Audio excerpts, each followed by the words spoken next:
जय हिंद दोस्तों, स्वागत है आप सभी का हमारे YouTube चैनल आचार्य जी क्लासेज में। इस समय आप इस भाग में पढ़ रहे हैं संधि प्रकरण चल रहा है। अब तक आप लोग 5 संधियों का अध्ययन कर चुके हैं। आइए छठी संधि की ओर बढ़ते हैं। स्वर संधि के मुख्य रूप से तो 5 भेद हैं, लेकिन पूर्व रूप पर रूप को जोड़ लीजिए तो 7 भेद हो जाते हैं और प्रकृति भाव को जोड़ लीजिए तो 8 हो जाते हैं। लेकिन मुख्य रूप से 5 और पूर्व रूप पर रूप को अगर मिला दें 7, हम लोग यहाँ पर 7 संधियों का मुख्य रूप से अध्ययन करेंगे। तो आइए आज छठी संधि की ओर बढ़ते हैं। इसका नाम सामने लिखा हुआ है, देखिए, पूर्व रूप संधि। ठीक है, इसका सूत्र भी आपको याद रखना है, एंग पदांतादति। एंग क्या है, इसको आप सबसे पहले समझिए। ये एंग प्रत्याहार का षष्ठी एकवचन का रूप है, जिसमें 2 स्वर आते हैं। कौन कौन? ए और ओ। ठीक है, आप प्रत्याहार पहले पढ़े हैं। जब प्रत्याहार आए तो दोबारा फिर से अभ्यास कर लिया करिए, क्योंकि यूपी टेट में तो विशेष रूप से 1-2 प्रत्याहार पूछे ही जाने हैं। तो 1-2 प्रश्न आपके ये सही होने चाहिए। और किसी परीक्षा में, आप संस्कृत संबंधित कोई परीक्षा है तो वहाँ प्रत्याहार आप पढ़ते ही पढ़ते हैं, प्रत्याहार पूछे भी जाते हैं। और वैसे भी संधि वगैरह पढ़ने के लिए प्रत्याहार जानना आवश्यक है। तो फिर से ध्यान कर लीजिए, ए ओंग जो तीसरा सूत्र है, अ ए ओड़ रिल्लिक ए ओंग जो तीसरा सूत्र ए ओंग है, उसी ए ओंग जो सूत्र है उसी से प्रत्याहार बनता है। केवल उसमें 3 वर्ण हैं, अंतिम वर्ण हल हो जाता है। यहाँ से यहाँ तक एंग बनेगा तो अंतिम वर्ण गिना नहीं जाता है, इस संज्ञक रहता है तो उसे गिनेंगे नहीं। तो ए और ओ 2 ही स्वर बचते हैं। ठीक है, तो एंगा माने एंग के पश्चात, इतने का अर्थ होगा एंग प्रत्याहार के पश्चात। और एंग प्रत्याहार मतलब क्या? यदि ए ओ के पश्चात। और ये ए ओ कब आवे, आगे देखिए शब्द का जरा तोड़ा जाए, इसको अलग किया जाए। तो इसमें 3 शब्द हैं, पद, अंतात और अति। इन 3 पदों से मिलकर के बना हुआ है। पद अंतात माने पद के अंत से, पद माने शब्द, और शब्द का मतलब क्या हो जाएगा यहाँ पर कि किसी शब्द के अंत में यदि एंग प्रत्याहार का वर्ण आए। इतने को आप पहले समझिए।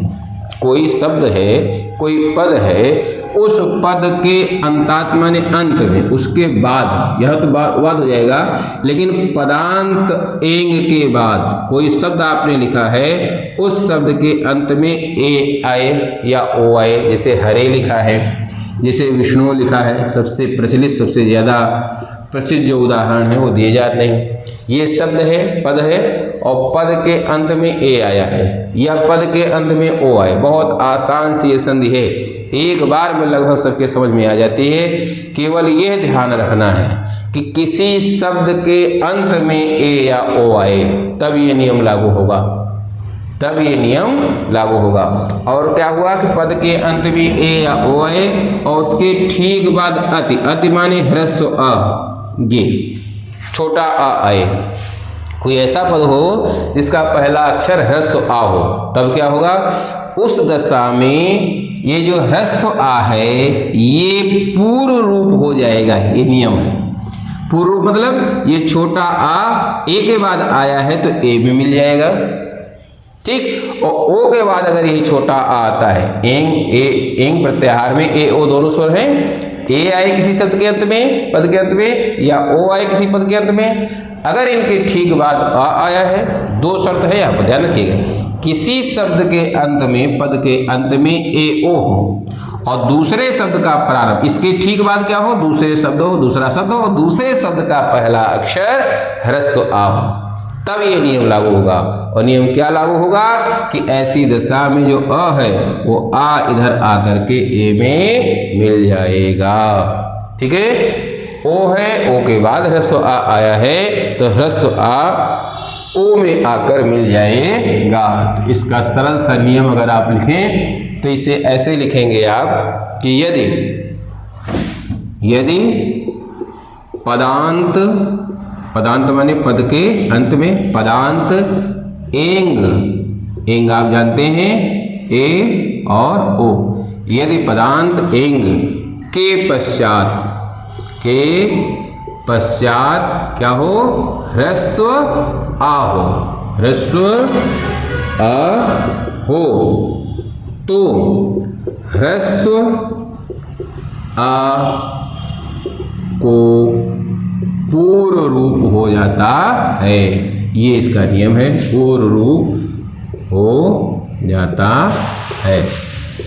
सैकड़ों उदाहरण मिलेंगे, लेकिन जो सबसे प्रचलित, सबसे ज़्यादा पूछे जाने वाले हैं, वो सबसे पहला उदाहरण है आपका, देखिए, हरे धन औ। बिल्कुल आसान सा है।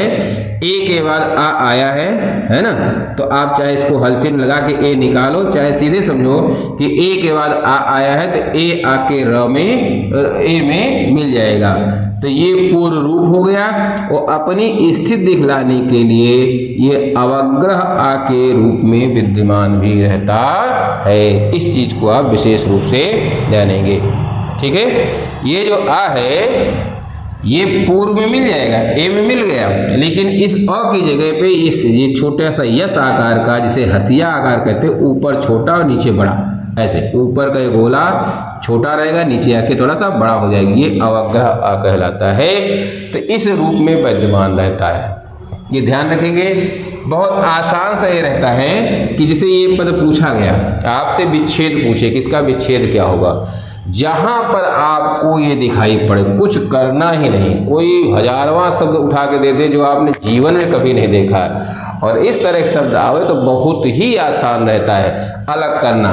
बस जैसे ही ये शब्द दिया गया, आपको क्या करना है, इसे बनाइए छोटा आ, और मान लीजिए लिखा हुआ है रमेत्र, आपने कभी नहीं देखा है, देखा होगा, संस्कृत पढ़ने वाले देखते हैं, मान लीजिए नहीं देखा है, विग्रह आपसे पूछा गया, कुछ करना ही नहीं है, बस इसे आपको छोटा आ बनाना है, आगे जो त्रा लिखा है वो लिख दीजिए, और इधर जो शब्द लिखा हुआ है उसको वैसे लिख दीजिए। रमे लिखा, इसे आ बनाया, त्रा लिख दिया, ये विच्छेद हो गया।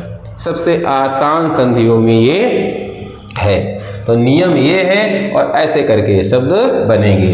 एक बहुत प्रचलित शब्द है, सर्वाधिक जो प्रचलित, इसमें दो उदाहरण सभी पुस्तकों में आपको मिल जाएंगे, विष्णुधन अव। विष्णुधन अव, यहाँ क्या है, ओ के बाद आ आया है, तो चाहे ए के बाद आवे चाहे ओ के बाद आवे, तो ओ के बाद आ आया तो ये आ इसी में मिल जाएगा, कहाँ मिल जाएगा, ओ में, ओ में आके मिल जाएगा, और अपनी स्थिति दिखलाने के लिए अवग्रह आ के रूप में ऐसे विद्यमान रहेगा। तो ये पद आवे तो आपको ये लिखना है, माने ऐसी स्थिति में बस इस आ को ओ में मिलाना है और अवग्रह आ बना देना है, बस इतना करना है। और अगर पेपर में आ जाए कि जो है संधि पद आ जाए, ये पद आए, विग्रह पूछते हैं, तब मैंने भी आपको बताया, कितना भी इसमें तो चाहे जितना कठिन शब्द दे दे, कठिन होगा ही नहीं, है ना, कितना भी कठिन शब्द दे दिया जाए ये कभी गलत नहीं होता है ना। शब्द देखिए, कोधन अपि, है ना, कोधन अपि, संधि करना है, क्या करोगे, अवग्रह आ को ओ में मिला दीजिए, ठीक है, ये को बन गया, अवग्रह आ लिख दिया, ये जो आ मिलता है इधर ओ में, ए में आके मिलता है, लेकिन अवग्रह आ के रूप में ऐसे विद्यमान रहता है, तो ये हो गया। अलग करना हो तो इसे छोटा आ बनाना है, और इधर आगे जो लिखा वही लिख दीजिए, ये आ बनाया, आगे पी हो गया, अप हो गया, और इधर आपने लिखा को, बस आपका विच्छेद हो गया। तो ये सबसे सरल सी संधि है। ऐसे बहुत सारे उदाहरण आपको मिलेंगे। शिवोधन अहम, है ना, शिवोधन अहम, शिवोहम, शिवोहम आपने सुना होगा। शिवो, इस आ को मिलाया और अवग्रह आ बना दिया, और हम ये लिख दिया, शब्द आपका बन के तैयार हो गया शिवोहम। ऐसे शिवोहम शिवोहम करके है ना। को भी है, सो भी एक उदाहरण आपने देखा है, बहुत आसान से, सबसे सरल संधियों में है, ये समझ में तुरंत आती है। अलग करना है तो क्या करना है, सो किया, इसे अवग्रह आ को जब अलग करेंगे तो ह्रस्व आ बनाएंगे, संधि करेंगे तो छोटे आ को अवग्रह आ बनाएंगे। ये जो यस आकार का बनता है ये अवग्रह आ है। तो कब ये नियम लागू होता है, जब किसी शब्द के अंत में, ध्यान रखिएगा, किसी पद के अंत में ए आए या ओ आए, कोई पूर्ण शब्द हो, पद तब होगा जब बाकायदे व्याकरण सम्मत हो जाता है। यहाँ ए के बाद देखो आ आया है तो ए को ए ओ को औ नहीं हुआ, ये ध्यान रखिएगा। अयादी संधि इससे पहले पढ़ी है, वहाँ पर बार बार ये आया था। तो अयादी संधि जब आप पढ़ रहे थे तो आपने देखा होगा कि वहाँ एक ही शब्द के दो भाग आ रहे थे, मतलब जैसे धातु से प्रत्यय लग रहा था। जैसे नयनम है तो नी से ने बना हुआ था, ने धन अनम बराबर नयनम बना था, वो एक ही शब्द के दो भाग थे, वहाँ पर अयाद का नियम लागू हो रहा था। लेकिन ये जो शब्द होंगे अपने आप पे पूर्ण शब्द हैं। ये शिव है तो शिवा एक मूल पद है, शिवा से शिवस, शिवस से शिवो, है ना, ये प्रक्रिया के तहत बनता है। तो शिवो अलग पद है, अहम एक अलग पद है। तो यहाँ पर ये जो नियम है वो ये कहता है पद के अंत में आए, पद मतलब शब्द बाकायदे पूर्ण शब्द हो और उसके बाद अवग्रह आया हो, तब ये नियम लागू होगा। तो इसको आप ध्यान रखेंगे। बड़ी आसान सी, बड़ी सी सरल सी संधि है। ऐसे बड़े बड़े वाक्यों में आ जाए, जैसे बालको धन अवदत, है ना, ये हाई स्कूल की पुस्तक में उदाहरण सब दिए हुए हैं। बालको धन अवदत 9 की पुस्तक में उदाहरण दिए हैं। जो अपनी यूपी बोर्ड की में चलती हैं पुस्तकें, उनके उदाहरण आप विशेष रूप से तैयार रखिएगा, क्योंकि वो आपसे परीक्षा में पूछ सकते हैं ना। आसान सा है। बालको धन अवदत है, बालक ने कहा, अब छोटा आ है, ओ में आके मिल गया और अपनी स्थिति दिखलाने के लिए ये अवग्रह आ के रूप में विद्यमान रहता है। तो बस ये है, संधि पद आवे तो इसी जगह छोटा आ करके आगे के सारे वर्ण लिख दीजिए, इधर के वर्ण इधर लिख दीजिए, वो आपका विच्छेद हो जाता है।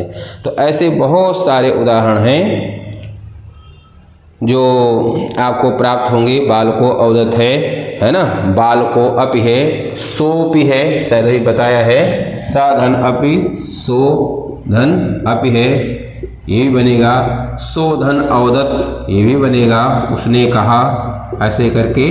तो जब मिलाओगे तो क्या बन जाएगा, सो, और ये अवग्रह आ के रूप में रहेगा, सो वदत, उसने कहा। इसको मिलाओगे तो क्या बनेगा, सो भी बनेगा। ऐसे को भी बनेगा, अभी बताया गया है, को धन अपि बराबर क्या हो जाएगा, को भी। बिल्कुल आसान सा है। अवग्रह आ ओ में आके मिल गया, छोटा आ ओ में आके मिल गया, और ये यस के रूप में ऐसे अवग्रह आ के रूप में विद्यमान रहेगा, है ना। को धन अवदत आप करिए, ठीक है। को धन अवदत किसने कहा, है ना, कहा अवदत से, किसने कहा, तो यही बन जाएगा। ये आके ओ में मिलेगा, को हो गया, अवग्रह आ लिखा, अवदत, ये आपका पद बन गया। तो आप देख रहे हैं बड़ी आसान सी संधि आज के वीडियो में आपके सामने आई। ये नियम है, इस नियम को आप लिख लीजिएगा और संधि का सूत्र जरूर याद रखिएगा। पूर्व रूप का जो सूत्र है वो है एंगः पदान्तादति है। अभी अगला सूत्र पढ़ेंगे पर रूप का, तो मिलते जुलते ये हैं, लेकिन ध्यान रखेंगे आपको, एंगः पदान्तादति माने एंग प्रत्याहार के बाद यदि कोई ह्रस्व स्वर आता है तो ह्रस्व आपको पूर्व रूप हो जाता है। ये नियम है, उदाहरण मैंने बताए हैं। मैं फिर आपको बता दूं कि इनमें जो सबसे महत्वपूर्ण उदाहरण है जो हर पुस्तक में प्राप्त होता है, शुरू वहीं से होता है, उन दोनों को आप विशेष रूप से तैयार रखेंगे। कौन से हैं, हरे धन अव बराबर क्या बनेगा, ये हरेओ बनेगा, अथवा विष्णु धन अव, ठीक है। तो ये विष्णु बनेगा, विष्णु और अवग्रह आ बना करके ये। तो ये सर्वाधिक महत्वपूर्ण जो उदाहरण हैं वो हैं। इसके अतिरिक्त जो है अगर और आप लिखना चाहो तो अभी शिवोहम आपको बताया था, इसे आप लिख लीजिए, शिवोधन अहम बराबर शिवोहम। इनसे ज़्यादा कोई उदाहरण आपसे पूछे नहीं जाएंगे। फिर मान लीजिए सोधन अपि है ना, ये आपसे पूछ सकते हैं, सरल सा हो जाएगा, ये क्या हो जाएगा, सोप हो जाएगा। को धन अपि है, बिल्कुल आसान से है, सबको एक बार में समझ में आ जाती है, क्या हो जाएगा, कोप हो जाएगा। बाकी जैसे बाल को अवदत करके एक उदाहरण है, ये पुस्तक में दिया हुआ है 9th की, बाल को धन अवदत। ये उदाहरण जो मैं बता रहा हूँ, जो यूपी बोर्ड में परीक्षा, यूपी बोर्ड में पुस्तकें हैं उनमें सबसे ज़्यादा जो दिए गए हैं वो हम आपको बता रहे हैं। तो इसके उदाहरण, और मैं फिर बता दूं, इसमें से भी ये 2 उदाहरण हैं, ये सब जगह पुस्तकों में आपको प्राप्त होंगे और इसके पूछे जाने के चांस ज़्यादा रहते हैं। तो आशा है आप सबको ये छोटा सा वीडियो है, लेकिन पूर्ण रूप से आपको अच्छे से समझ में आ गई होगी। एक बार में पूरी बात समझ में ना आवे, आप दूसरी बार तीसरी बार वीडियो देखोगे तो आपको अच्छे से समझ में आ जाएगी। ये प्रश्न आपका कभी भी गलत होने वाला नहीं है। धन्यवाद, मिलते हैं अगले वीडियो में, तब तक के लिए जय हिंद।